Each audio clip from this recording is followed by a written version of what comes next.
करूंगा। सो बेटा ये एक नटशेल वाला सेशन रहेगा। मैं आप लोगों को पूरा scalars and vectors I try कि मैं एक ही सेशन में कंप्लीट करूंगा। कोई जल्दबाजी नहीं है, हम आराम से चलेंगे। जितना समझ आया गुड इनफ। अगर बाई चांस लगेगा कि नहीं ज्यादा तेज जा रहा हूं तो just to let me know and we will obviously go into that pace. ठीक है, पहली बात स्केलर्स एंड वेक्टर्स क्या एक्सप्रेस करता है, क्या इंपॉर्टेंस है, उसके बारे में बात करेंगे। तो हमारा आज का टॉपिक का नाम है स्केलर्स एंड वेक्टर्स। बच्चा कोई भी क्वांटिटी ले लो,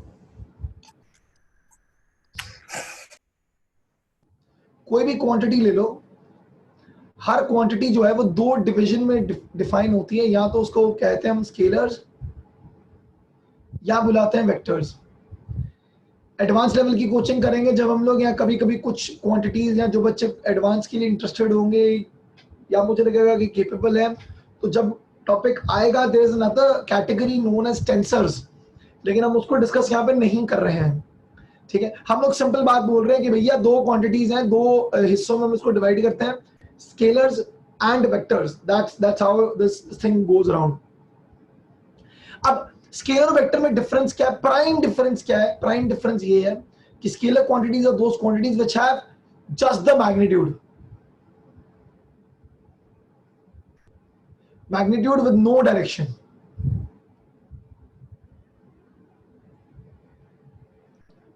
ठीक है, वेक्टर्स क्या होता है? वेक्टर्स वो है जिसके पास magnitude and direction both are there.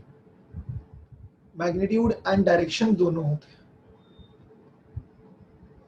ठीक है, तो ये तो हम लोग 9th स्टैंडर्ड में भी पढ़ चुके हैं कि एक ऐसी क्वांटिटी जिसके पास मैग्नीट्यूड और डायरेक्शन दोनों हो उनको हम लोग वेक्टर बुलाते हैं, जिनके पास सिर्फ मैग्नीट्यूड हो उनको हम लोग स्केलर बुलाते हैं।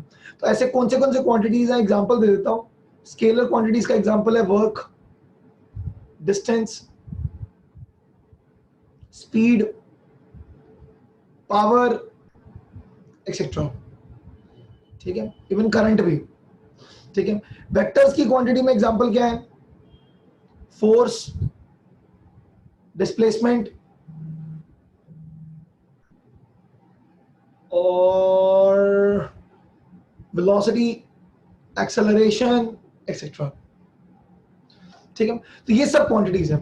अब यार फर्क क्या होता है बच्चा? सिंपल सी बात है, एनर्जी आप कहीं से भी दो, इररिस्पेक्टिव ऑफ दैट,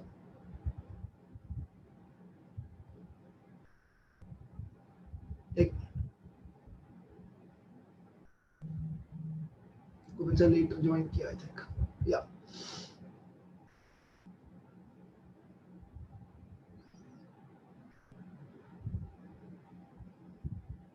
ओके। तो जैसे मैंने बोला हम क्वांटिटीज को दो हिस्सों में डिवाइड कर रहे हैं, स्केलर्स एंड वेक्टर्स। मैं वही बात बोल रहा हूं कि यार फर्क कैसे पता लगता है?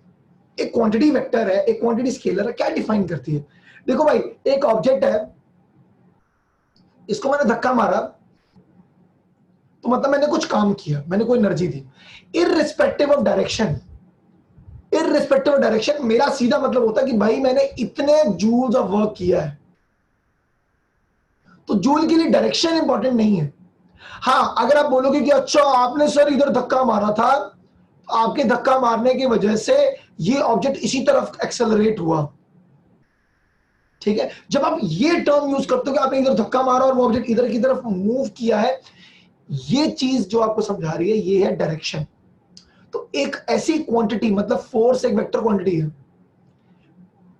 ठीक है, एक ऐसी क्वांटिटी जो डायरेक्शन डिपेंडेंट है। आप मुझे इधर से खींचोगे मैं इधर चला जाऊंगा, आप मुझे इधर से खींचो मैं इधर चला जाऊंगा। तो यहां पर क्या हुआ? फोर्स का मतलब हुआ डायरेक्शन सेंसिटिव चीज है, जिस तरफ खींचोगे मैं उस तरफ मूव करूंगा। तो ऐसी क्वांटिटी जिसमें डायरेक्शन का भी उतना ही इंपॉर्टेंस हो उनको बुलाते हैं वेक्टर क्वांटिटी। तो दोस्तों वेक्टर क्वांटिटीज को दूर से कैसे पहचाना जाए कि ओ भाई तू वेक्टर है, ओह तू स्केलर है, स्केलर, ऐसे कैसे पता लगेगा? तो ऐसे हम लोग कैसे आइडेंटिफाई करते हैं? जैसे वर्क है, वर्क एक स्केलर क्वांटिटी, तो वर्क मतलब W, डिस्टेंस मतलब X, स्पीड मतलब स्पीड, पावर मतलब कैपिटल P। नथिंग, नॉर्मल बेचारे अकेला एक मैग्नीट्यूड लेके घूमते रहते हैं। ठीक है, एक है लाल बत्ती वाले वेक्टर्स। ठीक है, फर्क है ना आम जनता और IAS ऑफिसर में, बस वही फर्क है इसमें भी। वेक्टर के पास डायरेक्शन भी है। ठीक है, तो वो क्या कहता है? कहता फोर्स F अकेला नहीं है, फोर्स के पास डायरेक्शन है।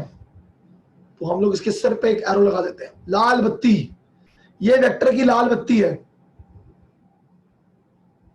Force is a vector quantity, ठीक है। तो ये कॉन्सेप्ट यहां पर हमारे पास लग रहा है। तो किसी भी वेक्टर के पास क्या क्या चीजें हैं, एक है नंबर, मैग्नीट्यूड, और एक है डायरेक्शन, ठीक है। डायरेक्शन कैसे डिफाइन करते हैं हम लोग, इसके सिर पे कैप लगा के, ये जो कैप लग गया है, दिस एक्सप्रेसेस कि किस डायरेक्शन में वो मूव कर रहा है, ठीक है। ये अब एक्चुअल में देखा जाए तो ये मैंने स्टैंडर्ड टर्म समझा दिया, this is magnitude and this is direction. ये क्या है कैपा, मैं समझाता हूं, ये क्या है कैपा, एफ कैप मतलब एफ कैपा, कैपा मतलब टोपी, टोपी मतलब डायरेक्शन, ठीक है। ये मैं भी समझाऊंगा डिटेल में। हम इसको, ये स्टैंडर्ड टर्म्स बेटा, किसी भी वेक्टर क्वांटिटी के अंदर एक वेक्टर, एक मैग्नीट्यूड और एक डायरेक्शन होता है, ठीक है। लेकिन थोड़ा ट्विस्ट मारूंगा मैं भी, ठीक है। तो वो ट्विस्ट क्या है, इसको हम लोग, ये तो होगी ऑफिशियल बात, ऐसे लिखते हैं। देसी भाषा में ऐसा वेक्टर है, तो इसका एक मैग्नीट्यूड है, इस एरो का एक लेंथ है, और ये वेक्टर, ये एरो एक पर्टिकुलर एंगल थीटा से एक्सप्रेस हो रहा है। तो हेंस इस मैग्नीट्यूड, इस वेक्टर के पास एक मैग्नीट्यूड एल और एक डायरेक्शन एंगल थीटा है।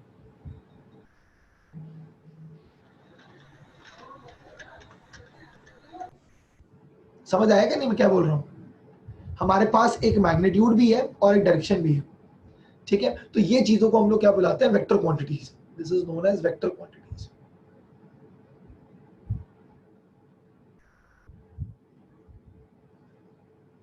ओके, कुछ बोला है मेरे को, क्या टाइप किया भाई, अच्छा ठीक है मनीष, कोई बात नहीं, ठीक है। ये बात समझ में आ गई मेरे पास, कूल है भाई, आगे बढ़े। अब एक वेक्टर को यस कैसे सर। एक्सप्रेस किया जाता है, हाँ जी।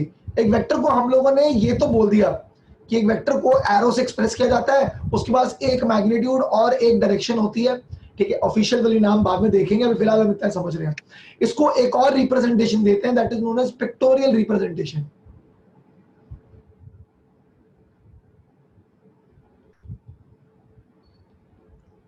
अब पिक्टोरियल रिप्रेजेंटेशन कैसी होती है समझिएगा। पिक्टोरियल रिप्रेजेंटेशन मतलब एरो, एक एरो से इधर जाने का है, ठीक है। कोई बंदा बोले किधर जाना है, मैं कहूंगा इधर जाना है, तो इधर जाना है मतलब एक हाथ दे रहा हूं बेटा, इधर जाओ, इधर जाओ, इधर जाओ। तो इस कंडीशन में क्या, एक डायरेक्शन आ रही है, तो हेंस एक एरो जो है वो एक्सप्रेस करता है कि आपको किधर जाना है। एरो का एक लीडिंग एंड होता है और एक ट्रेलिंग एंड होता है। तो लीडिंग एंड ट्रेलिंग एंड के बीच का जो लेंथ है, ये एक्सप्रेस करता है कितना मैग्नीट्यूड है ना। Arrow of length, sorry length of arrow, arrow of length क्या हुआ, लेंथ ऑफ एरो, ठीक है सॉरी गलत बोल दिया मैंने। Length of arrow, length of arrow expresses the magnitude and direction is obviously कि हॉरिजॉन्टल के साथ या वर्टिकल के साथ कितना एंगल बना रहा है, वो हम लोग यहाँ पर कुछ इस तरीके से एक्सप्रेस करते हैं, करेक्ट है। तो ये आ गया length of the arrow which expresses magnitude, theta becomes the direction, किस तरफ मूव कर रहा है वो, ठीक है। अब इस चीज को भी बड़े आसानी से समझा जा सकता है। मैं आपको बोलूं कि अरे इधर चले जाओ, ऐसे बोलो भैया एक काम करो, सीधा जाओ पहुंच जाओगे, ठीक है। अब आप पूछोगे अच्छा वहां जाना, अरे यार उसके लिए तो ये सीधा इतनी दूर जाना पड़ेगा, तो आप अपना समझो ना, आपके हाथ का एंगल यहां जाना है, यहां जाना है, तो एरो का लेंथ बदल जाता है, कहाँ हाथ इतना सा है, कहाँ हाथ ये अरे यार गली मुड़ो पहुंच गए, ठीक है। कहाँ हो तो अरे भैया उधर जाओ, वो जाना है, तो जितना लंबा हाथ हो जाएगा मतलब मैग्नीट्यूड उतना बड़ा होगा, डायरेक्शन स्टेज द सेम, यहाँ वहां, ठीक है। ये चीज आपको समझाती है कि बेसिकली एरो लेंथ कितनी है। समझ आया, पिक्टोरियल रिप्रेजेंटेशन भी समझ आ गई, और यस नॉर्मल सर। एनिमेशन जी। अब किसी भी वेक्टर को जब एक्सप्रेशन देते हैं तो टाइप्स ऑफ वेक्टर क्या होते हैं,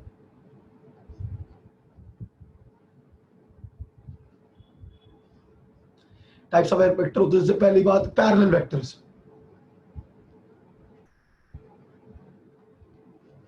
पैरेलल वेक्टर्स का मतलब है ऐसे दो वेक्टर जा रहे हैं, ठीक है, एक वेक्टर ए है, एक वेक्टर बी है, दोनों के बीच में एंगल कितना है 0, दो हाथ सीधे बना दिए, पैरेलल वेक्टर्स। ठीक है, दूसरा क्वांटिटी होता है एंटी पैरेलल वेक्टर्स।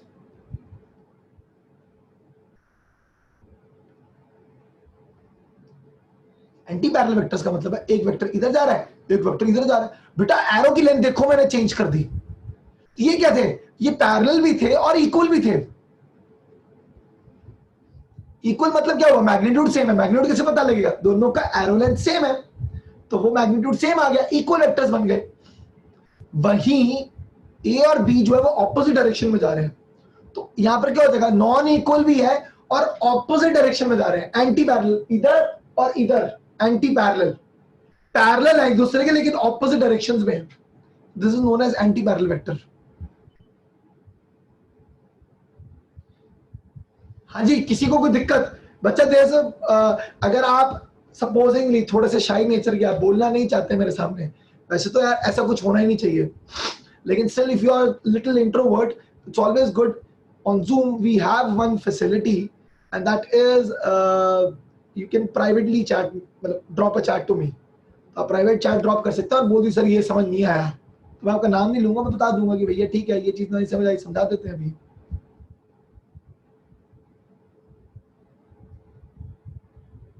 ओके ठीक है।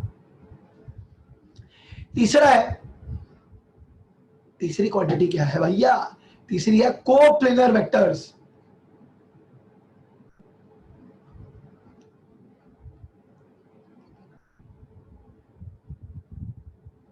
एक मिनट,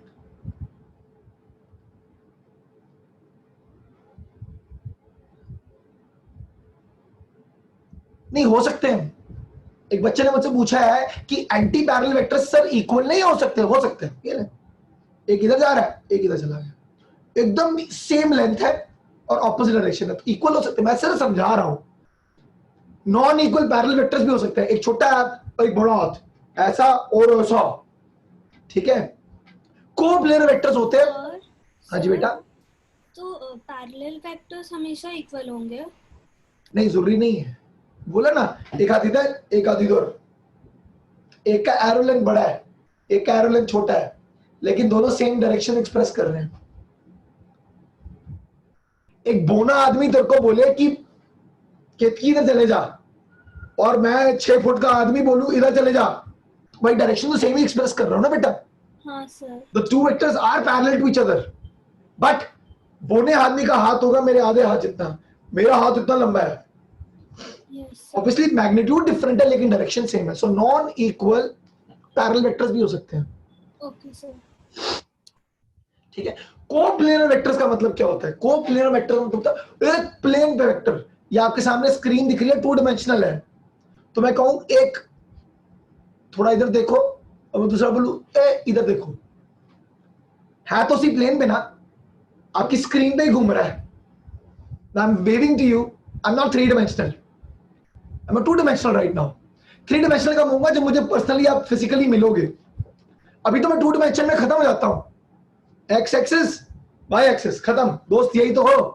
आगे आ सकते हो, अगर आगे आ जाऊंगा तुम्हारी स्क्रीन की, लेकिन तभी भी मैं 2 डायमेंशन में ही दिख रहा हूं। हाँ, एक्चुअल में अगर इसको मुझे समझाना हो, अगर मैं ये एक्स है और ये वाई है और मैं आगे आ जाऊं, ओके दोस्तों समझ आ रहा है, तो ये जेड एक्सिस में ट्रेवल कर रहा हूं मैं, एक्स वाई जेड। ठीक है, समझ आ रहा है, 3 डायमेंशन होते हैं, एक्स वाई और फिर वो हाई जेड, आगे की तरफ हाथ आगे जा रहा है। ठीक है, कूल। तो कोप्लेनर का मतलब होता है इसी में अपने हाथों को घुमाता रहूं, कोप्लेनर वेक्टर्स, एक इधर एक इधर, कोप्लेनर वेक्टर्स एक ही प्लेन में है, जेड नहीं आ रहा है, एक ही प्लेन में है, लेकिन एक वेक्टर इधर दिखा रहा है एक वेक्टर इधर दिखा रहा है, कोप्लेनर वेक्टर्स। घड़ी के कांटे कोप्लेनर वेक्टर्स हैं। 3:25 हुए हैं, 3:25। ठीक है, ये क्या बता रहा है, कोप्लेनर वेक्टर्स है, 2 arrows pointing in the same plane but in different directions, vector A vector B। किसी को कोई परेशानी दुविधा? शाबाश, हाँ सर। समझ बढ़िया, बहुत बढ़िया। ठीक है बच्चा, बच्चा लोग आपको एक चीज बताता हूँ, कोशिश किया करिए, देखिए मैं अभी तक कंपल्शन नहीं कर रहा हूँ, एक टाइम के बाद कर दूंगा, ठीक है। कोशिश किया करिए कि कैमरास ऑन रहे टिल द टाइम, सी एक बार नॉन मतलब वर्चुअल क्लासेस खत्म हो जाएं और हम लोग एक्चुअल फिजिकली मिले, तो मुझे जरूरत नहीं है, क्योंकि रेकमेंड क्यों करता हूँ बस मैं समझा देता हूँ। आप लोगों की शक्ल देख के बता सकता हूँ कि समझ आया कि नहीं आया, ठीक है। तो आपको मेरे को बोलने की जरूरत नहीं, मैं अपना देख के बोल दूंगा कि हाँ ठीक है कोई बात नहीं, हेल्प यू आउट, ठीक है कोई बात नहीं, कोई कंपल्शन नहीं है, लेकिन कोशिश करा करिए कि कैमरास ऑन रखा करें। फोर्थ, यूनिट वेक्टर, ये कुछ टर्म्स है जो मैं समझा रहा हूं। यूनिट वेक्टर का मतलब है डायरेक्शन वेक्टर भी बुलाते हैं इसको हम लोग। As the name suggest, magnitude कितना होगा, 1। एक और कैटेगरी ऑफ वेक्टर होता है that's known as null vector या जीरो वेक्टर। पांचवा लिख दो, मैं लिख नहीं रहा हूं, खुद ही लिख दो, पांचवा लिख लो, नल वेक्टर या जीरो वेक्टर।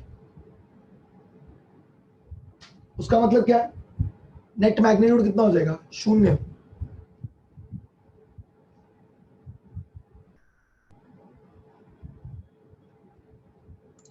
सर फोर्थ वाला समझा नहीं, यूनिट वेक्टर। अनिशक कुछ ज्यादा समझना नहीं है, सीधी बात इतना है बेटा, यूनिट वेक्टर का मैग्नीट्यूड 1 होता है, बस खत्म, इतना सोच रहा है मैंने। एक ऐसा वेक्टर जिसका मैग्नीट्यूड 1 है, ओके सर। ठीक है, वैल्यू 1 है। 1 मीटर दूर चले जाओ, किधर जाओ, इधर, तो मतलब एक्चुअल तो यही हो गया, 1 मीटर तो पता ही था मेरे को, 1 मीटर मीटर हुआ ना वो, तो डायरेक्शन बता रहा हूं, इधर चले जा, इधर चले जा, इधर चले जा, जहां डायरेक्शन समझानी है मैग्नीट्यूड 1 रखते हैं।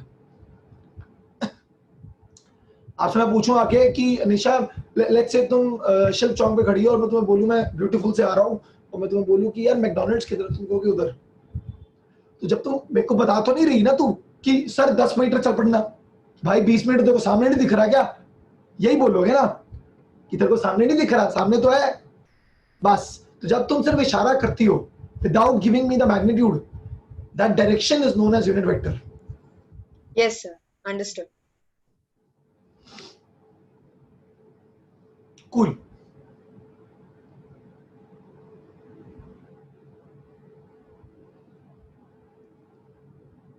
ओके,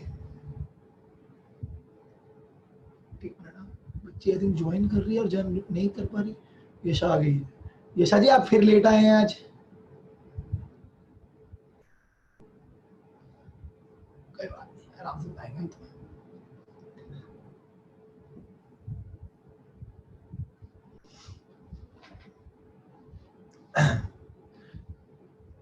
ओके, नेक्स्ट थिंग, यहाँ तक समझिए, टाइप समझिए, टाइप इंपॉर्टेंट नहीं है, मोटा मजा तो है अभी जो मैं पढ़ाने वाला हूँ। ओए ये टॉपिक है, it is known as addition of vectors. ओए क्या प्यारा टॉपिक है ये, समझाते हैं भी हम। दो वेक्टर को ऐड करने का तरीका कैसा होता है, यार कुछ तो यूनिक होना चाहिए ना। अगर वेक्टर क्वांटिटीज में कुछ यूनिक नहीं हुआ तो फिर अलग अलग पढ़ने की जरूरत क्या थी, सिंपल क्वांटिटीज को ऐड करो, नॉर्मल हो जाता है। वेक्टर क्वांटिटीज कहता है एडिशन करना है, तो कहता है अगर आप रिजल्टेंट वेक्टर चाहते हैं, वेक्टर ए और वेक्टर बी को ऐड करना है, तो ये जो आर आएगा इसको बुलाते हैं हम रिजल्टेंट वेक्टर। क्या बुलाते हैं, रिजल्टेंट वेक्टर।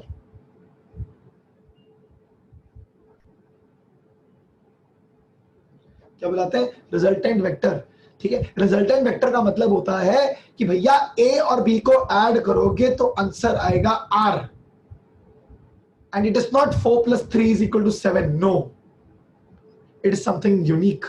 तो क्या है यूनिक, चलो समझते हैं। तो वो कहता है मान लो वेक्टर ए ये रहा, हॉरिजॉन्टल लाइन, कहता वेक्टर बी कोप्लेनर वेक्टर है, ऐसा है। कहता वेक्टर बी एक एंगल सबटेंड कर रहा है, एंगल थीटा, ठीक है, angle theta with the horizontal, देखो इसके पैरेलल है, with the horizontal angle theta subtend कर रहा है। तो कहता है इन दोनों को ऐड करना है, कैसे करोगे। देख बच्चा, इसको मैं समझाने के लिए बहुत कॉमन सा एग्जांपल मैं अपनी क्लासरूम में पहले भी दे चुका हूं, मैं दोबारा दूंगा।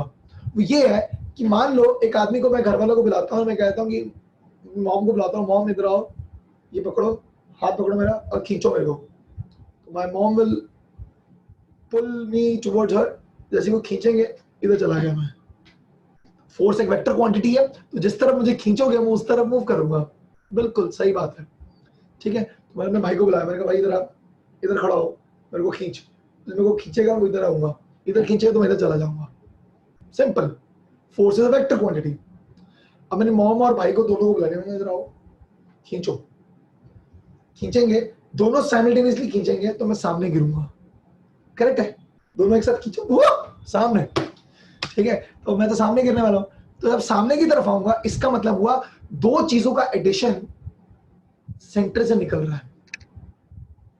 इस चीज को कैसे समझाया जाए? जरूरी नहीं है, अगर supposing my mom is pulling me towards her with the force of 10 newtons and my brother is pulling me towards him too with the force of let's say 20 Newton's, तो जरूरी नहीं है 20 और 10 का आंसर 30 हो। नो, जो मैं net बाहर की तरफ एक्सेलरेशन दिखाऊंगा towards the camera, towards you guys, जो मैं जिस तरफ आऊंगा हो सकता है कि वो फोर्स 20 और 10 का टोटल 30 से लेकर 10 के बीच में रेंज रहती है। No, this is very strange.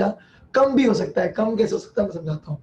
चलो देखते हैं डायरेक्शन कितनी इंपॉर्टेंट है, यहाँ पे समझ आता है। देखो अब बात आती है कि सर ये भी, चलो ठीक है आपकी बात मान ली, समझ गया हम। अरे भाई नंबर कितना है कैसे पता लगेगा? लो बताते हैं हम आपको। देखो इसके दो तरीके हैं सॉल्व करने के, एक है डेरिवेशन एक ही है लेकिन तरीके दो हैं।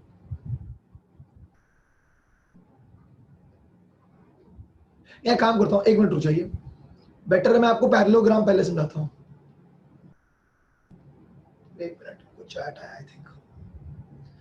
सर कोप्लेनर वेक्टर एक पॉइंट से मर्ज होते हैं, बिल्कुल मेरे दोस्त, अभी बताता हूं मैं, हम कर सकते हैं। यही ब्यूटीफुल पार्ट है इसका। वेक्टर में ब्यूटीफुल पार्ट ये है कि आप वेक्टर्स को उठा के एक पॉइंट से दूसरे पॉइंट कभी भी लेके जा सकते हो। क्या बोला मैं? कुछ गया मैं बीच में, है ना। एक वेक्टर को ऐसा है, ऐसे वेक्टर को उठा के सेम मैग्नीट्यूड रखना है, सेम डायरेक्शन रखनी है, इसको उठा के मैं यहां से यहां शिफ्ट कर सकता हूं। मैं कुछ कर थोड़ा रहा हूं, मैं सिर्फ उसको पैरेलली मूव करवा रहा हूं। करेक्ट बात है ना? कुछ नहीं कर रहा, मैं सिर्फ मूव करवा रहा हूं। बात समझ आई क्या कर रहा हूं एवरीवन? ठीक है, तो हेंस क्या हो गया, मैं इस वेक्टर को उठा के मैं यहां रख सकता हूं। ये देखो, ये रहा वेक्टर ए, ये रहा वेक्टर बी। मैंने क्या कर दिया, मैंने वेक्टर ए बी को उठा के वेक्टर ए के स्टार्टिंग पॉइंट पे जोड़ दिया, तो दोनों के स्टार्टिंग पॉइंट जुड़ गए। दोनों के बीच में एंगल कितना है? थीटा। शाबाश, थीटा। सही है, ए और बी मिल गए। अब इन दोनों के, अगर मेरे को, ये मेरे मॉम है जो मुझे खींच रहे हैं, ए, बी मेरा ब्रदर है जो मुझे खींच रहा है इधर, तो मैं बीच में कहीं निकलूंगा? सही है। अब आप खुद बताइए, अगर मेरे को एक 10 से खींच रहा है, एक 20 से खींच रहा है, तो मैं इसके टुवर्ड ज्यादा मूव होऊंगा या इसके टुवर्ड ज्यादा मूव होऊंगा? Toward my brother, right, the one with the greater force. तो the resultant will tend towards the one with the greater force. Understand this now. अब इस चीज को कैसे फाइंड आउट करते हैं, इसका पहला मेथड बता रहा हूं मैं। This is known as parallelogram. कुछ स्पेलिंग गलत लिखी है, ठीक है, छोड़ो कोई बात नहीं। तो जितने मेरे को पुराने हो गए हैं बेचारे वो जानते हैं, एक आर एक्स्ट्रा लिख दिया मेरे को लगता है मैंने, चलेगा, है ना। और मैं इंजीनियर हूं दोस्तों, इंजीनियरिंग में सिर्फ एक चीज सीखता है, वो है अपने स्पेलिंग गलत करना, बस, और कुछ नहीं सिखाते इंजीनियरिंग में, ठीक है। तो जिंदगी खराब हो जाती है वहां जाके। मेरी अच्छी वाली इंजीनियर अंग्रेजी थी, बट मैंने क्लियर किया, लेकिन वहां जाके खराब होगी। मैं क्यों लेता हूँ इंग्लिश का पेपर जब खराब ही करनी है? हाँ, तो ए बी ऐसा है। अब क्या होगा, वो कहता है कि इसका शैडो, ए का शैडो मैं यहां पे प्लेस कर सकता हूं। बेटा पैरेललोग्राम लॉ है ना, तो पैरेललोग्राम बनाना है। ये ए है तो ये भी ए है, ये बी है तो ये भी बी है।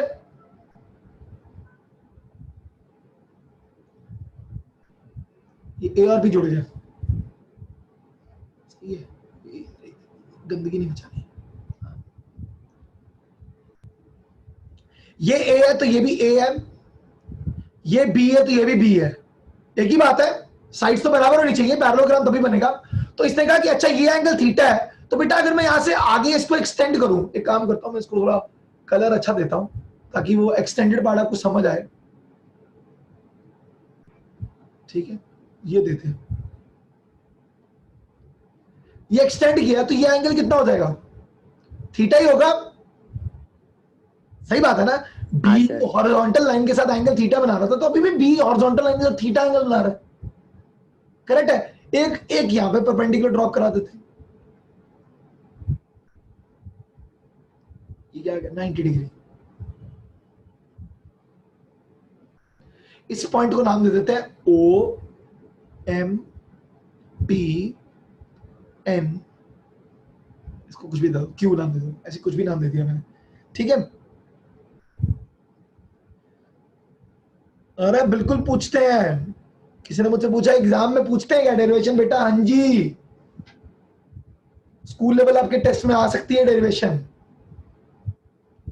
अब क्या है, अब देखो रिजल्टेंट क्या कहता है, इसकी डेफिनेशन क्या है, parallelogram law of vector addition, ये पूरे टर्म का मतलब है।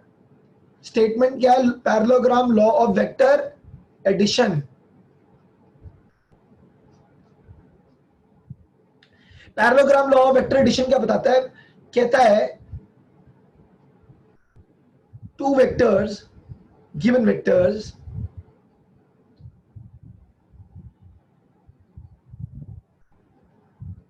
are joined such that the two vectors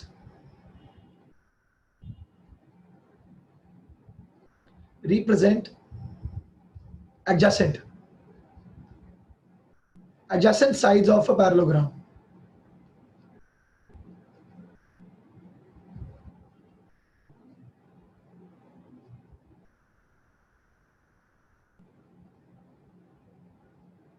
ठीक है, adjacent sides of a parallelogram, ठीक है, and the resultant vector is represented by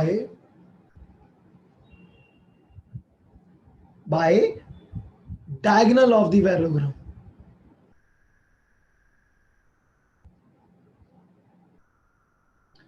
diagonal of the parallelogram, एक काम करते हैं उसको भी एक अलग रंग दे देते हैं, ये रहा रिजल्टेंट दोस्तों, ये रिजल्टेंट है, ठीक है। अब ये तो बोल दिया सर, प्रूव क्या कर रहे हो, लो भैया प्रूव करेंगे अब हम। एक ट्राइंगल लेते हैं दोस्तों, triangle M P N, triangle M P N right angle triangle है, राइट एंगल ट्राइंगल है तो साइन ऑफ एंगल थीटा क्या होता है, परपेंडिकुलर अपॉन हाइपोटेनस, मतलब P N upon N P, तो पी एन की वैल्यू क्या हो जाएगी, एन पी साइन थीटा। दोस्तों एन पी क्या है, B vector. B vector. Very good, तो बी का वेक्टर तो अपन ने तो एंगल देख लिया ना, मैग्नीट्यूड चाहिए हमें तो लेंथ चाहिए ना बस, तो मैग्नीट्यूड चाहिए, तो मैग्नीट्यूड क्या है, बी, बी साइन थीटा, तो पी एन की वैल्यू क्या होगी, बी साइन थीटा, ठीक है। और कॉस थीटा निकालो जरा, एम एन अपॉन दिस, वाह जी वाह, एम एन क्या आ गया, बी कॉस थीटा। शाबाश, तो साइड पता लग गई, ये कितना है, ये है बी कॉस थीटा, ये कितना हो गया, बी साइन थीटा, ये कितना था, ए, हो गया भाई। एक तो राइट एंगल ट्राइंगल आ गया, ये छोटे वाला एम पी एन, ठीक है। दूसरा राइट एंगल ट्राइंगल दिख रहा है आपको, ओ पी एन, सही है कि नहीं, ओ पी एन। अगले पेज पे जा रहा हूं, एक साथ फिर दो नोट कर लेना बाद में, मैं सिर्फ बता रहा हूं अभी। एक ट्राइंगल ले लेते हैं ओ पी एन, पीछे चलते हैं वापस, ओ पी एन, बेटा पाइथागोरस थ्योरम लगाएं तो O P square is equal to P N square plus O N square आ जाएगा, पाइथागोरस थ्योरम, बेसिक ट्राइंगल्स की प्रॉपर्टी, ठीक है। तो मैं लिख सकता हूं O P square is equal to P N square plus क्या था, ओ एन स्क्वायर, करेक्ट है। देखो ओ एन मतलब क्या हुआ, ए प्लस बी कॉस थीटा, और पी एन क्या हो गया, बी साइन थीटा। हाँ जी, कोई प्रॉब्लम, नहीं A sir. Plus B cos theta, और ये आ जाएगा B sine theta. Yes, sir. Good यार। सो ओपी क्या है, आर, आर का square is equal into A plus B cos theta का square plus B sine theta का होल स्क्वायर। दोस्तों मैंने सब साइड्स को ऐड कर दिया, अब क्या मिल जाएगा, A square plus B square plus 2ab, सही है ना, ये मैंने इसको एक्सपैंड कर दिया, प्लस बी साइन थीटा क्या होगा, B square sine square theta. दोस्तों देखो जरा, B square cos square theta और B square sine square theta में क्या कॉमन है, बी स्क्वायर, तो क्या बच जाएगा ब्रैकेट में, cos square theta plus sine square theta.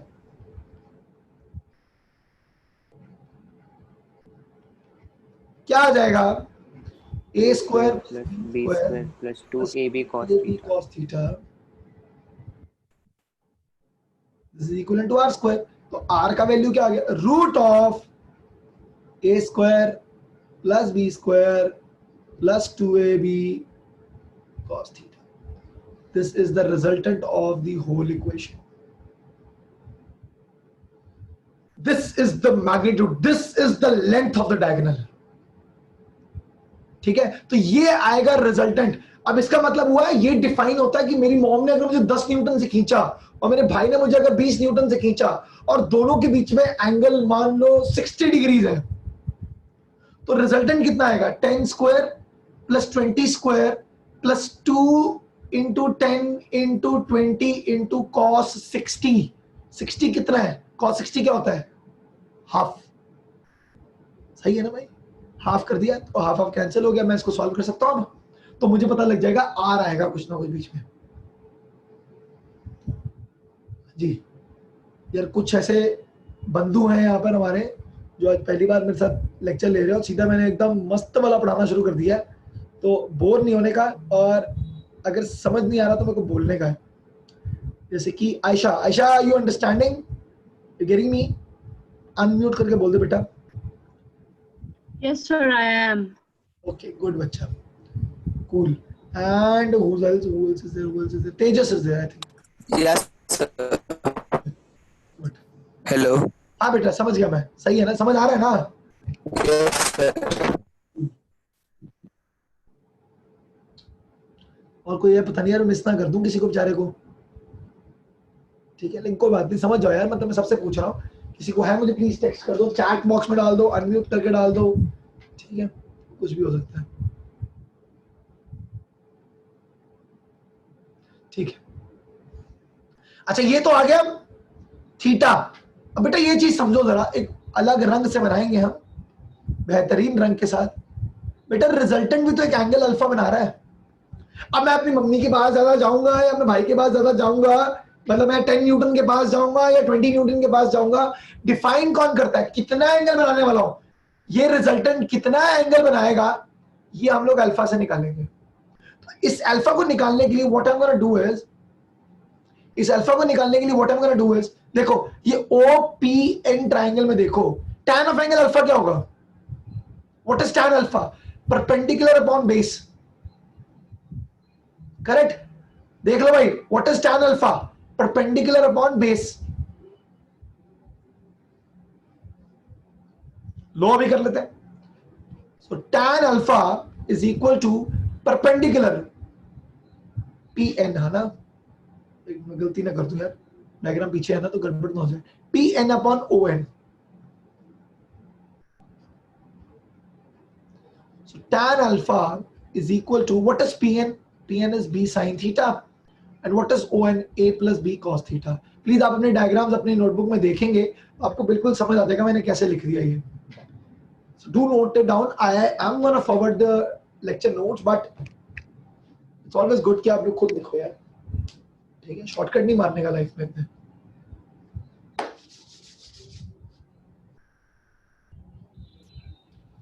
Sir पीछे का पेज करो ना एक बार। ये बिल्कुल बेटा, लो जी लो।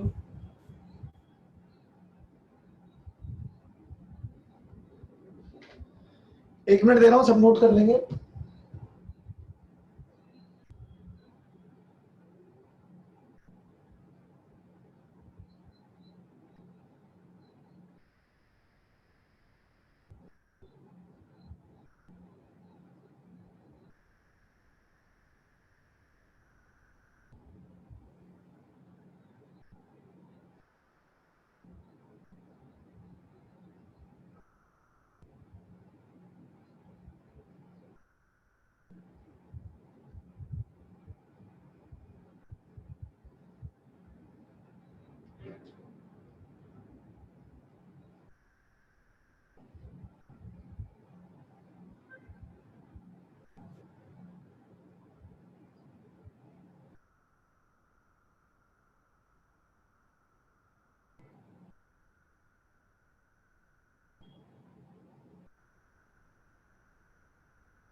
ओके, आगे।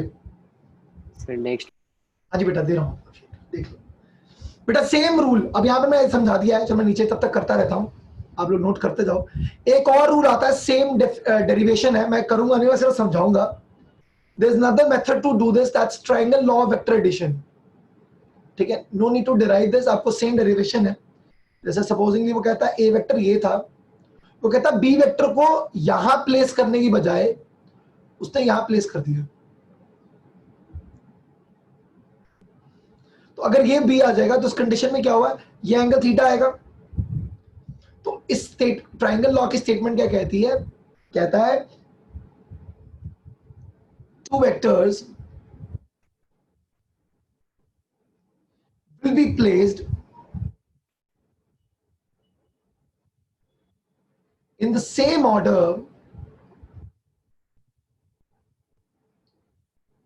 such that the two vectors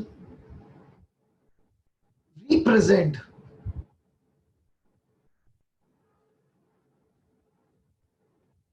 two sides of a triangle. Two sides of a triangle. आगे का मैं बोल देता हूं, आप लोग लिख लीजिएगा। Two sides of a triangle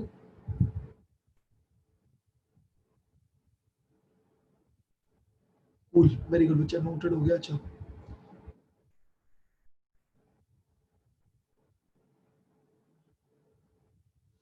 ठीक है, represent the two sides of a triangle whereas the resultant is, लिख लीजिए, whereas the resultant vector is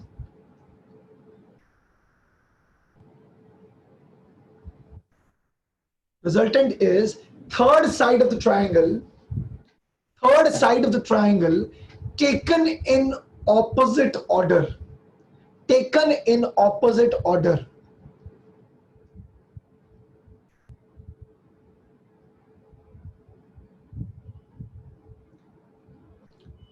बात समझ में आई मैंने क्या बोला, टेकन इन, ये देखो इसका मतलब रिजल्टेंट ये है। अब देखो, आपने दो वेक्टर्स को तो सेम ऑर्डर में प्लेस कर दिया, यहां से गया इसका trailing and leading and, leading से दूसरे का ट्रेलिंग एंड ऊपर चला गया। वो कहता है रिजल्टेंट जो है वो सेम ऑर्डर में नहीं जाएगा, वो ऑपोजिट ऑर्डर में जाएगा। वो पहले का ट्रेलिंग एंड और दूसरे का फाइनल एंड को, लीडिंग एंड को कनेक्ट करने वाली लाइन को हम लोग रिजल्टेंट ऑफ वेक्टर बुलाते हैं। ये एंगल क्या आ जाएगा, अल्फा। अब बच्चा, मेरे को एक बच्चे ने डाउट पूछा हुआ है, कहता है सर अल्फा तो कहीं से भी ले सकते हैं ना, ए से ले लो या बी से ले लो। नहीं, ऐसा नहीं है, मैं आपको बताता हूँ ये कैसे करते हैं। I'll tell you, I'll explain that, but right now पहले आप इतना लिख लीजिए ताकि मैं आपको आगे बातें बता सकूं। दोस्तों मैं ज्यादा तेज नहीं था। हाँ श्लोक, क्या बोल रहे हैं? डेफिनेशन आप फिर से, मतलब जो आधा पार्ट आपने बोला था वो फिर से रिपीट कर सकते हो? ठीक, two vectors will be placed in the same order such that the two vectors represent two sides of a triangle, whereas the resultant is represented by the third side of the triangle taken in opposite order।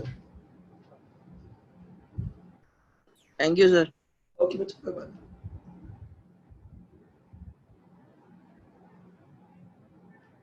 हाँ वही मैं बोल रहा हूँ, एक बच्चा मुझसे पूछ रहा है कि सर दोनों के एंगल सेम होते हैं क्या? नहीं, समझे इस बात को जरा, ये जरा मैं साइड पे लिख रहा हूँ। एक फोर्स है 10 न्यूटन की, एक फोर्स है 20 न्यूटन की, दोनों के बीच में एंगल था 60 डिग्री, जो मैंने गिवन दिया था आपको डेटा।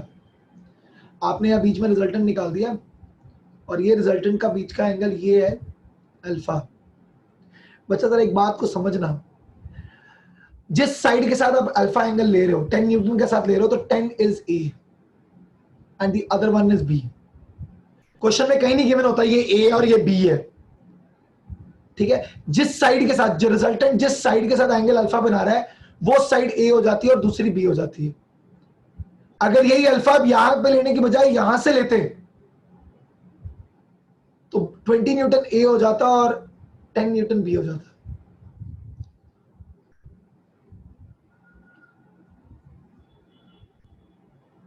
हाँ यस शिविर, सही बात है। समझ आया कि नहीं आया? और भाई मेरी बात सुनो, अगर 60 डिग्री पे मेरे मम्मी और मेरा भाई मेरे को खींच रहे हैं अलग अलग फोर्सेस से, तो 20 न्यूटन मेरा भाई खींच रहा है, मैं अपने भाई की तरफ जाऊंगा। तो ऐसा हो सकता है मैं अपनी मम्मी के साथ 40 डिग्री का एंगल बना रहा हूं और अपने भाई के साथ 20 डिग्री का एंगल बना रहा हूं, तो एंगल अलग अलग हुए ना, सेम थोड़ा हुए। अगर आप इसके हिसाब से निकालोगे तो भाई will be 20 newton and mom will be, भाई is A and mom is B. But अगर 40 डिग्री निकालना है तो मॉम इज ए एंड भाई इज बी। तो जिस साइड के साथ एंगल निकाल रहे हैं वो साइड ए है, दूसरी साइड बी है। विशेष कुछ बोलना चाहते हैं बेटा?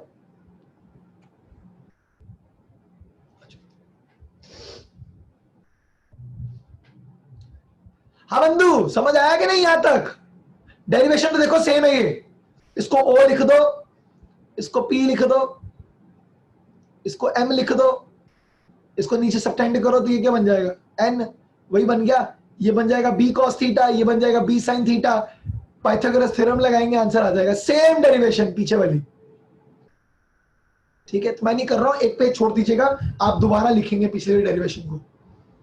आई होप यहां तक समझ आया पहले सबको। काम करेंगे everyone will yes sir on the chat box, ताकि मैं सबको देख लूं। समझा सर? ठीक है, अगर समझ आ गया तो लिख दो, क्योंकि नहीं लिखोगे तो मैं आज अंडरस्टूड कि नहीं आया है। विशेष, आर्या, केतकी, हाँ सर। गुड बच्चा, प्रणय, प्रीत, नाइम, तेजस, अनीशा, प्रज्वल, आकांक्षा, सौम्या, निष्का, दोस्तों भी कुछ रहते हैं लोग। पार्थ, श्रेया के श्लोक ने थम्स अप दे दिया। Yasha, Anushka, very well, thank you बड़ी। तू तो अभी फिर से आ गया तू। Yes yes, Shriraj yes, good. Siddharth yes sir, Ananya Singh yes, cool बच्चा, मतलब सबको समझ आ गया है, शाबाश। और कोई रह गया? आई थिंक कोई मिसिंग है। शरीन यस,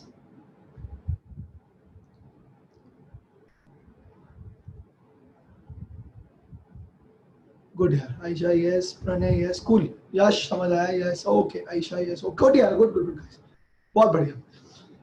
यहां तक हम सीख गए दोस्तों, बहुत बढ़िया। ये मेन बात थी ये यहाँ की। अगर ये पार्ट समझ आ गया तो बहुत बढ़िया तरीके से समझ आ गया। बेटा एक चीज ध्यान रखो, हम कैसे डिफाइन करते हैं कि एक क्वांटिटी वेक्टर है या स्केलर है?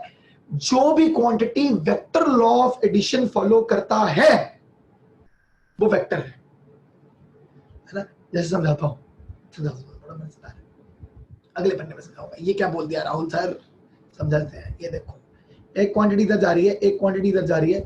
अगर आपको रिजल्टेंट इन दोनों के बीच में मिले तो वेक्टर है, ठीक है? जैसे सपोजिंगली अगर करंट आ रहा है, एक करंट इधर जा रहा है, एक करंट इधर जा रहा है।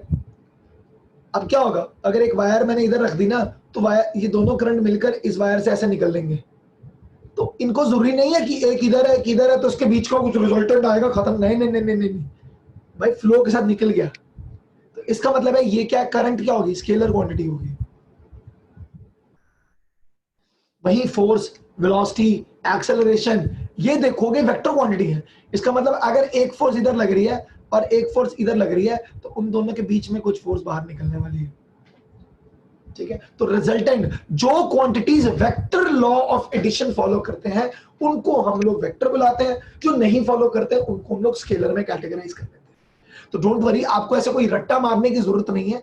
आपको जैसे जैसे 2 साल का flow I start teaching you and you will be understanding the concepts, आपको याद हो जाएगा कि ये स्केलर और ये वेक्टर है। तो will be talking a lot about it. ठीक है, एक नोट डाल के आप लिख लेंगे everyone. I will just go into the next slide and we will talk about it. Note डाल के लिख देंगे। ये तो सर 2 वेक्टर्स के बारे में बात हुई, सर वेक्टर 2 से ज्यादा हुए तो क्या करोगे? तो नोट डाल के लिख देंगे, वहां पे हम लोग यूज करेंगे polygon law of vector addition.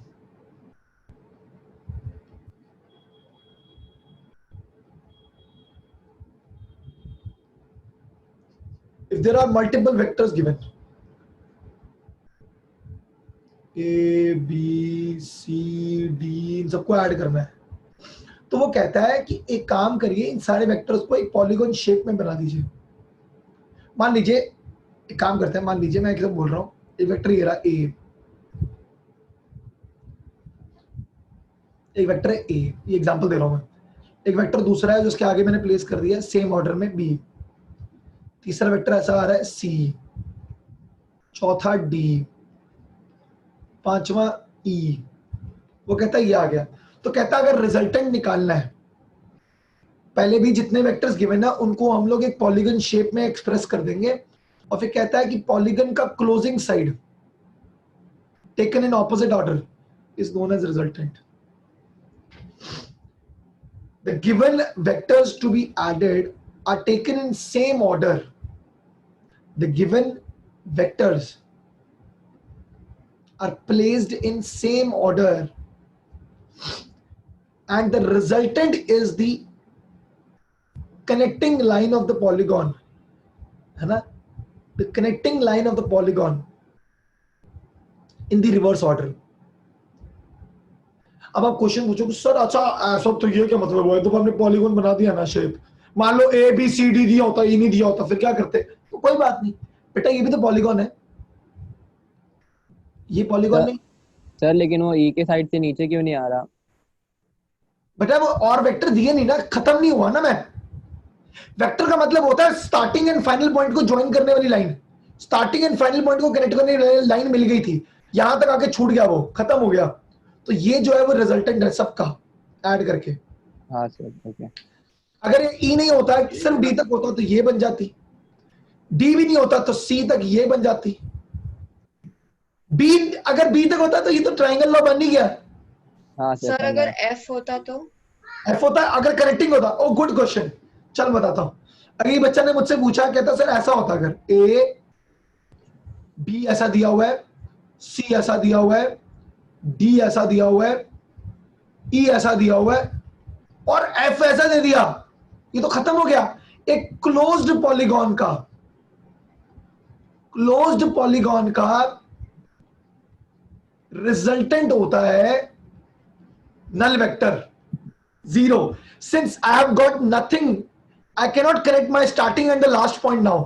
Starting end the last point is same, if that comes down the resultant is 0।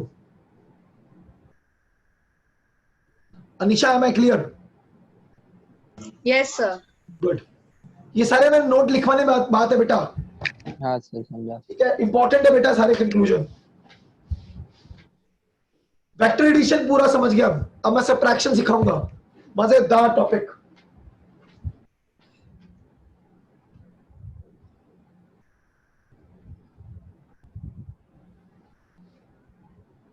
Yes yes Avinash, बिल्कुल। मतलब मल्टीपल वेक्टर्स के सिनेरियो में I will always recommend this law. अगर सिर्फ 2 होंगे तो उसको हम लोग ट्रायंगल बनाते हैं, वो भी polygon he. It is a shape, it is a regular shape. Sir इसकी डेफिनेशन एक बार वापस बता सकते हो प्लीज? डेफिनेशन गूगल करनी है हमने, polygon law of vector addition लिख लेना। अच्छा ठीक है मैं भी गूगल करके बुलाऊंगा, प्रॉपर टर्म्स में बोलूंगा। तो जी भी हो सकता है, बिल्कुल हो सकता है, जी बना दे, ये ले। इसका पूरा आंसर क्या है? 0। 5 से तो कितने भी हो यार, जी ये ले, ऐसा ही आ रहा है, कहता सेम ही डायरेक्शन में है। जी अगर इधर हो जाएगा तो स्टार्टिंग पॉइंट तो यही है ना, एंड पॉइंट ये हो जाएगा, तो यही रिजल्टेंट है। ए इज रिजल्टेंट। या हो सकता है अभी बेटा यही शेप थोड़ा होती है, ये भी तो हो सकती है। तो कितने भी बनाते हैं स्ट्रक्चर, तो कितने बना सकता हूं, कितने भी बना सकता हूं।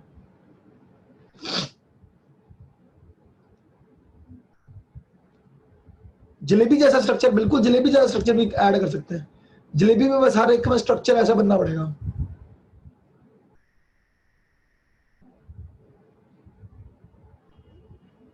क्या करेगा, ये ले जलेबी बना दी मैंने। ये वही है जो हमारे पास थोड़े टाइम पहले आया था, साइक्लोन। सर तो इसका रिजल्टेंट, ये रहा स्टार्टिंग पॉइंट, ये रहा एंड पॉइंट, ये रहा रिजल्टेंट। ओके ठीक है, स्टार्टिंग और एंड पॉइंट को कनेक्ट करने वाली लाइन को रिजल्टेंट बुला देंगे।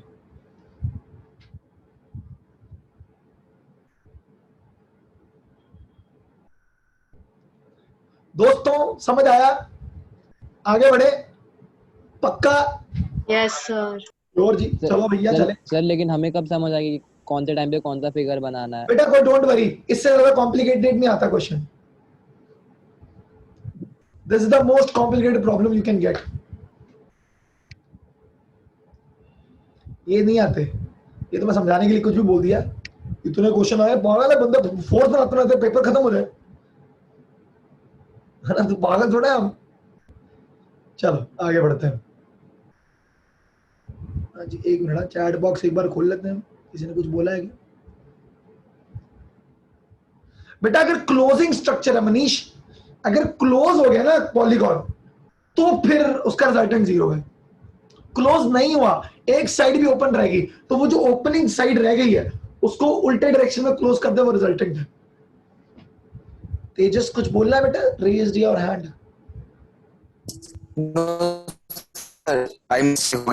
ठीक है कोई बात नहीं। मतलब अगर 3 से ज्यादा वेक्टर हो तो उनका रिजल्टेंट 0 होगा? नहीं ऐसा कुछ नहीं है, बोलता रहा हूं पॉलीगॉन बनाएंगे, फिर हम लोग स्टार्टिंग एंड एंड पॉइंट को कनेक्ट करेंगे। यस इट कैन बी, मैंने बोला एग्जांपल वो भी दिया बेटा, ये भी देख। यस ऐसे 1 2 3 4 5 6 इधर ही बना दिया 7, तो स्टार्टिंग एंड एंड पॉइंट को कनेक्ट करने वाला रिजल्टेंट है, तो रिजल्टेंट ए के बराबर नहीं हो गया? हुआ ना? ये भी मैंने बोला, जैसे मेरे को बच्चा कोई बोल रहा है कि सर ऐसा थोड़ा 4 का मतलब आप क्लोज कर दोगे, नहीं जरूरी थोड़ा है। अब आपको 4 वेक्टर ऐसे दिए हुए हैं, अब मेरे लिए तो ऐसा बन गया, तो स्टार्टिंग एंड एंड पॉइंट को कनेक्ट करने वाली लाइन को हम लोग रिजल्टेंट बुला देंगे इस केस में। ये रिजल्टेंट है। पॉलीगॉन शेप जरूरी नहीं है क्लोज हो, नहीं क्लोज हो रही तो क्लोज करनी है, बस यही समझा रहा हूं मैं। चलेगा, नेक्स्ट थिंग। ठीक है समझ आई क्या है? अब ज्यादा क्वेश्चन हम लोग करेंगे ना तो और कॉम्प्लिकेट हो जाएगा, कॉम्प्लिकेट नहीं करना, आसान चीज है आसान रहने देंगे। नेक्स्ट आता है सब्ट्रैक्शन ऑफ वेक्टर। क्या होता है सर?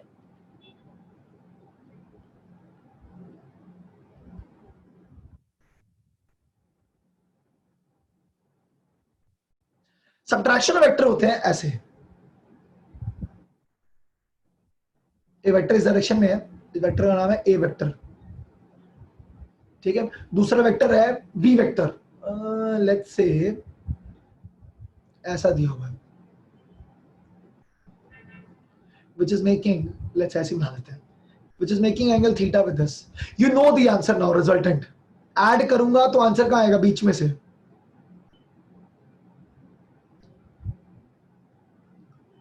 पार्थ मैंने आंसर दे दिया बेटा इसका आंसर। Yes they can.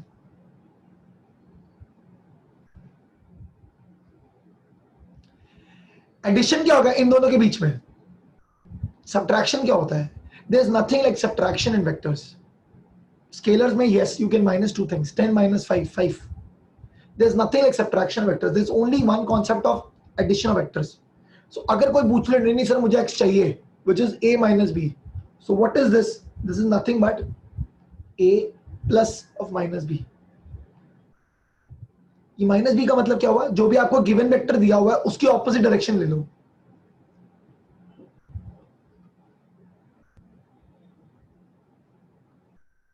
ये क्या होगा? ये हो गया माइनस बी वेक्टर। तो ए और माइनस बी वेक्टर का एडिशन कर दे। अब एडिशन मतलब आंसर कहां आएगा इन दोनों के बीच में? तो दिस इज एक्स।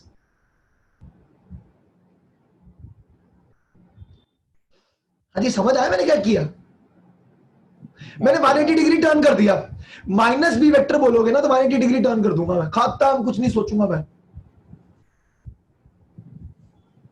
मतलब 10 न्यूटन अगर वैल्यू दिया बी के तो उसका अपोजिट -10। हाँ, -10 मतलब ऑपोजिट डायरेक्शन में माइनस। अरे बच्चा मैं कह रहा हूं इसको और इसको सब्ट्रैक्ट करना है, तो मैंने क्या किया, मैंने इस वेक्टर को उठा के ऑपोजिट डायरेक्शन में प्लेस कर दिया, तो रिजल्टेंट इधर आएगा। सब्ट्रैक्शन का मतलब होता है सिर्फ दूसरी क्वांटिटी को 180 डिग्री का टर्न मार देना, बस खत्म, और फिर नॉर्मल एडिशन के कॉन्सेप्ट लगा देने हैं। एक कोई एग्जांपल सॉल्व करके बताओ ना। भाई बता देते हैं भाई।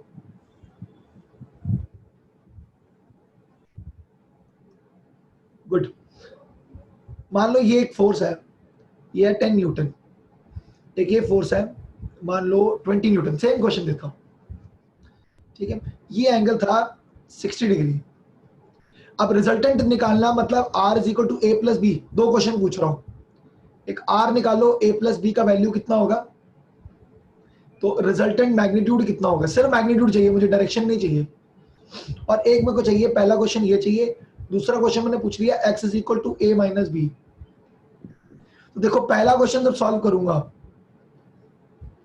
तो r is equal to root of a square plus B square plus 2ab cos theta ले लूंगा, ठीक है। तो क्योंकि ये a है ये b है, ठीक है, तो क्या हो जाएगा, root of 100 plus 400 plus 2 into 10 into 20 into cos 60 कितना होता है, हाफ। ये कैंसिल हो गया, कितना बन गया, रूट 500 प्लस ये कितना है 200, तो आंसर कितना आया, रूट 700। तो आंसर क्या आ जाएगा, 7 रूट, सॉरी आंसर आ जाएगा 10 रूट 7। करेक्ट है ना? हाँ सर। हाँ सर। और रिजल्टेंट निकलेगा इसके बीच में से। वेरी गुड बच्चा, ये रिजल्टेंट है। अब आप सेकंड क्वेश्चन पूछ रहे हो, नहीं नहीं सर माइनस करो। दूसरा क्वेश्चन पूछते हो कि नहीं सर मजा नहीं आया सर माइनस करो, लो माइनस कर देते। ये वेक्टर ए माइनस करना है, तो मेरे पास कोई रूल नहीं है, मेरा ये एंगल थीटा 60 है, तो वो कहता है माइनस करना तो उसको पीछे ले जा, बस कुछ नहीं है। हेंस ए और बी के बीच में एंगल कितना हो जाएगा, 120 डिग्री। सही है ना बच्चा, ये चीज समझो। हाँ 120। ये ओरिजिनल था और ए और बी के बीच में एंगल कितना था, 60। अब मैंने क्या किसको 180 डिग्री का फ्लिप मारा पीछे, 180 डिग्री का फ्लिप मारा, तो उस कंडीशन में क्या होगा, माइनस बी वेक्टर 120 डिग्री दूर हो जाएगा ए से। हाँ सर। अब ए और माइनस बी वेक्टर के बीच में एंगल कितना है, 120। लो जी। अब मैं बेसिक मैथमेटिक्स के लेक्चर्स मैंने भेजे थे, मैंने बोला था देखना जरूर। अगर किसी ने एक दो लेक्चर्स भी देखे हैं तो उनको ये चीज समझ आ जाएगी कि cos 120 का वैल्यू क्या होता है, that is nothing but cos 180 minus 60। Second quadrant बन गया, सेकंड क्वाड्रेंट मतलब sin 60 आ गया, sin 60 का वैल्यू कितना आ जाएगा वो हम लोग लिख देंगे, सॉरी cos 60 आ जाएगा, cos 60 का वैल्यू कितना आ जाएगा, हाफ। लेकिन माइनस हाफ, माइनस हाफ क्यों, क्योंकि सेकंड क्वाड्रेंट में cos की वैल्यू नेगेटिव होती है। हेंस यहाँ पे हमारे पास आंसर क्या आ जाएगा, देखो जरा, 10 रूट 6। शाबाश, 100 plus 400 plus 2 into 10 into 20 into minus half, तो ये क्या हो जाएगा, root 500 minus 200। The answer is root 300। Now the answer is 10 root 3। तो एडिशन और सब्ट्रैक्शन और वेक्टर में आंसर अलग अलग आए हैं। हाँ सर समझा अभी।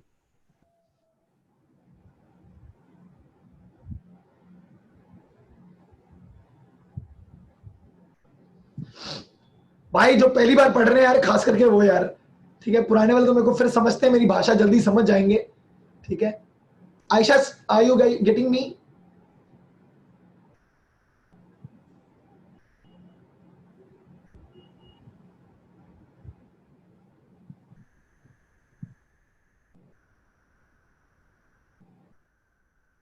Yes sir, okay. तेजस तुझे भी समझ आ रहा है ना? उसका डाउट सेशन किसका है?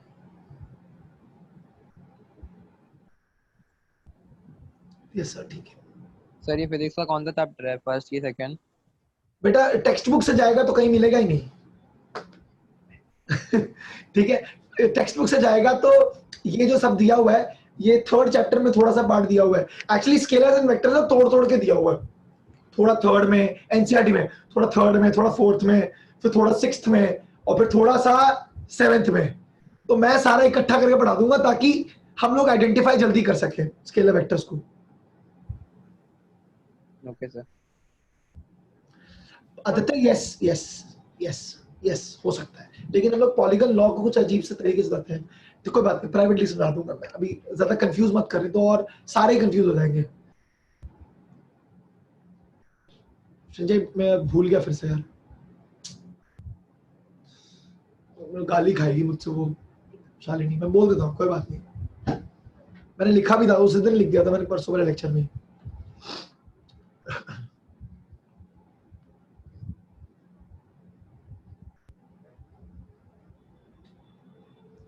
समझ आ गया सब्ट्रैक्शन भी? हाँ सर।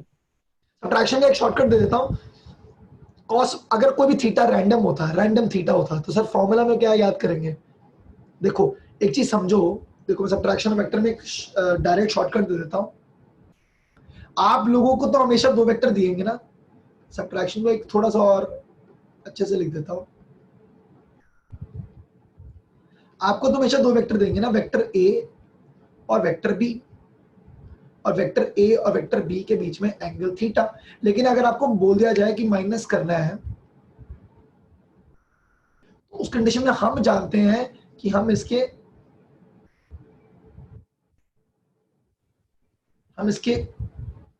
वेक्टर को उल्टा कर देंगे, माइनस बी वेक्टर। तो अब एंगल कितना आ जाएगा ए और माइनस बी के बीच में? 180 माइनस थीटा। ठीक है, तो कभी भी सब्ट्रैक्शन के लिए पूछा जाए, आपको गिवन तो थीटा दिया हुआ है, ठीक है, तो हम लोग कैसे करेंगे? देखो समझो जरा बात को। x इज इक्वल टू क्या आ जाएगा? Root of A square plus B square plus 2ab cos of 180 minus theta. बच्चा कई क्वेश्चन मुझे बच्चे पूछते हैं कि सर आपने माइनस बी क्यों नहीं लिया? बेटा माइनस डायरेक्शन एक्सप्रेस कर रहा है, लेंथ ऑफ द वेक्टर तो नहीं चेंज हुआ ना, मैग्नीट्यूड तो उतना ही है ना। तो b का वैल्यू थोड़ा चेंज हो रहा है, सिर्फ एंगल चेंज हो रहा है। तो क्या हो जाएगा? देखो A square plus B square plus 2ab cos 180 minus theta is minus cos theta. ये माइनस को यहाँ ले जाओ, डायरेक्ट भी आंसर निकाल सकते थे आप, A square plus B square minus 2ab cos theta. In short आपको जो भी एंगल थीटा दिया हुआ था सीधा माइनस साइन लगा के cos थीटा करते थे, आंसर आ जाता। तो एक शॉर्टकट दे दिया मैंने, वो nothing much, this is the short trick. फिर वो पीछे वाले और इससे सेम ही आंसर आएगा ना? हाँ सेम ही आंसर आएगा, करके देख ले। ये देखना, ए स्क्वायर 100, बी स्क्वायर 400, 500 हो गया, minus 2 into 10 into 20 into half, cos 60 half होता है, 2 कैंसिल हो गया, माइनस हो गया आंसर, सेम आंसर आएगा। Okay sir.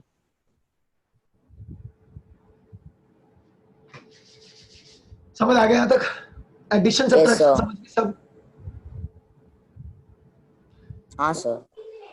आगे बढ़ते हैं और कंपोनेंट्स ऑफ वेक्टर सीखते हैं।